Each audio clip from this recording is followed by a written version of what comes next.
Assalamualaikum warahmatullahi wabarakatuh. Alhamdulillahirabbil alamin. Wassalatu wassalamu ala asyrofil anbiya'i wal mursalin wa ala alihi wa sahbihi ajma'in amma ba'd. Saudara-saudaraku, sahabat seiman, seperjuangan setanah air yang dirahmati Allah Subhanahu wa taala. Pada kesempatan ini dengan izin Allah, saya Muhammad Syukri Astam akan menyampaikan beberapa materi yang berjudul Studi Dasar Agama. Kenapa studi dasar agama? Karena dalam agama itu ada beberapa pondasi dasar yang harus kita ketahui. Apa itu agama, kemudian eh, rukunnya, dan seterusnya. Saudara, seperti yang telah saya sampaikan tadi, bahwa rukun agama itu ada tiga. Yang pertama adalah Islam, kemudian yang kedua adalah iman, kemudian yang ketiga adalah ihsan. Jadi agama itu punya rukunnya.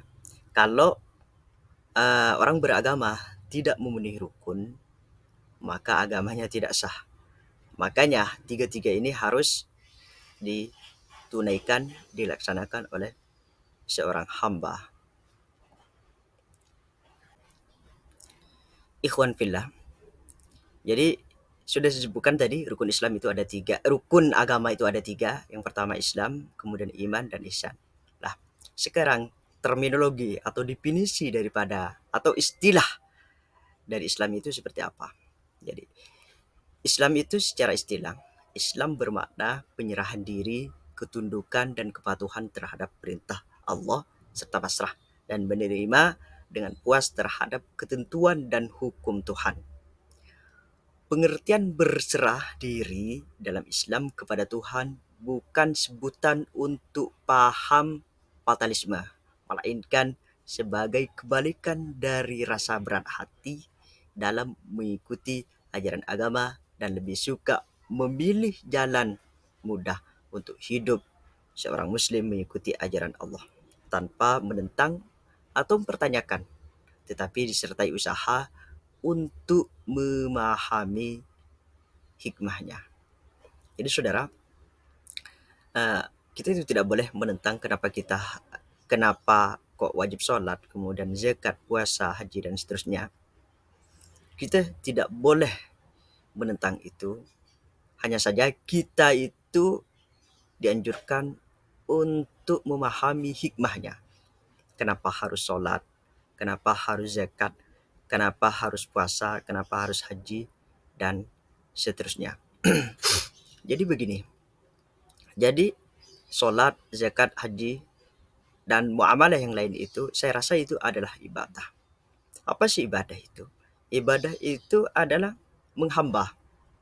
Jadi abada ya'budu abdan. Jadi ibadah itu dari abada ya'budu abdan. Jadi menghamba. Ya. Ibadah itu adalah eh, isim masdar yang artinya adalah kata benda ya. Yang mana yang disebut ibadah sendiri itu adalah mengabdi. Jadi saya rasa enggak ada ibadah yang lebih tinggi, yang lebih utama, yang ada di atasnya dari ibadah itu kecuali mengabdi kepada Tuhan. Menjadi seorang hamba. Orang itu mengatakan saya adalah hamba. Perbuatannya adalah mengabdi. Jadi dengan kita meyakini bahwa saya adalah hamba Tuhan, maka sebenarnya itu adalah ibadah yang paling tinggi yang kita tunaikan. Kemudian yang kedua adalah iman. Secara terminologi, iman diformulasikan sebagai pembenaran dengan hati, pengakuan dengan lisan yang dibuktikan dengan perbuatan dan karya nyata atau disebut dengan amal. Jadi iman itu ada beberapa macam. Uh, iman itu diantaranya beriman kepada barang gaib. Yu'minuna bil ghaibi. Seperti kita iman kepada surga, neraka, iman, adanya siksaan, kemudian pahala dan seterusnya. Lalu yang terakhir yaitu ihsan. Apa itu ihsan? Secara istilah, ihsan diartikan sebagai upaya pengabdian diri kepada Allah dengan niat yang bersungguh-sungguh, penuh keikhlasan dan keridhaan.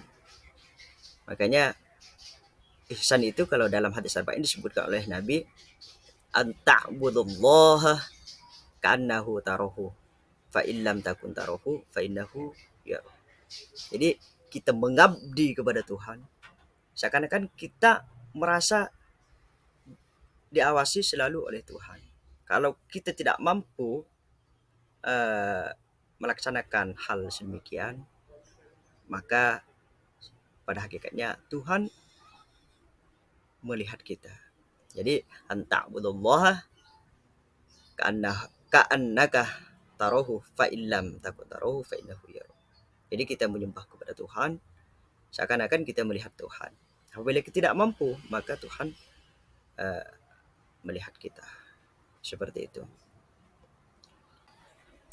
Oke, saudaraku, mungkin itu yang bisa saya sampaikan. Kesimpulannya, agama itu ada rukunnya. Rukun agama itu ada 3. Yang pertama adalah Islam, yang kedua adalah iman, yang ketiga adalah ihsan.